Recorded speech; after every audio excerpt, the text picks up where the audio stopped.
বিসিবিতে আমি একটা legal notice পাঠিয়েছি বিপিএল গভর্নিং কাউন্সিল প্রেসিডেন্ট বরাবর এবং উপদেষ্টা বরাবর। সেটা আসলে আমার আজকে আসা ছিল বিসিবিতে জমা দেওয়ার জন্য।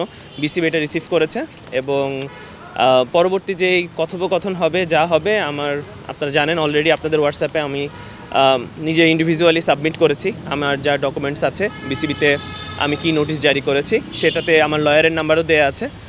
আপনাদের কোনো কথা থাকলে পরে অবশ্যই তাকে জিজ্ঞাসা করবেন এবং আশা করি কালকে উনি একটা প্রেস ব্রিফিং দেবেন। আমি বললাম তো আমি যা আপনার কথা হবে ইনশাআল্লাহ কালকে লয়ার বলবে। পরবর্তীতে অবশ্যই আমি আপনাদের সাথে কথা বলবো, অবশ্যই পরবর্তীতে আপনাদের সাথে কথা বলবো। আমি অবশ্যই এটা সর্বোচ্চ পর্যায়ে যাব ইনশাআল্লাহ। Thank you.